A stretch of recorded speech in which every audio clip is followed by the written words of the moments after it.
SP crime news nation.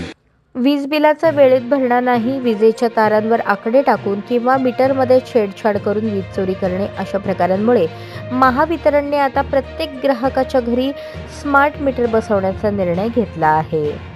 त्यानुसार सोलापूर शहरातील 65,000 तर ग्रामीणमधील 1,85,000 घरात ते मीटर बसवले आहेत. उर्वरित 5,20,280 ग्राहकांच्या घरांमध्ये स्मार्ट मीटर बसवले जाणार आहेत.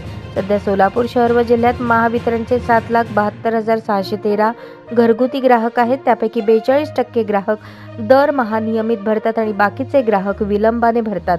दरवेळी थकबाकीतील ग्राहकांवर कारवाईची मोहीम राबवावी लागते. त्यावेळी वादविवाद होतात, पोलिसात देखील खटके दाखल होतात. या सर्व बाबींवर आता स्मार्ट मीटर रामबाण उपाय असल्याचे अधिकाऱ्यांचे मत आहे. या मीटरमुळे ग्राहकांना सकाळी 9 ते 5 या वेळेत वीज वापर केल्यास त्यावर TOD अंतर्गत प्रति युनिट 80 पैसे सवलत दिली जात आहे. पुढे ही सवलत 1 ते 1.5 रुपयांपर्यंत करण्यात येणार आहे. या मीटरमुळे आपण कोणत्या वेळेत किती वीज वापरली, त्याचे बिल किती रुपये झाले हे घरबसल्या समजते. दुसरीकडे महावितरणला देखील वीज वितरणाचे नियोजन करणे सोपे झाले आहे. वीज चोरी गळती रोखण्यासाठी हे मीटर उपयोगी ठरत आहे. आता कोणी विरोध करत असेल पण त्यांना पुढे स्मार्ट मीटर बसवावेच लागणार असल्याचेही अधिकाऱ्यांनी स्पष्ट केले.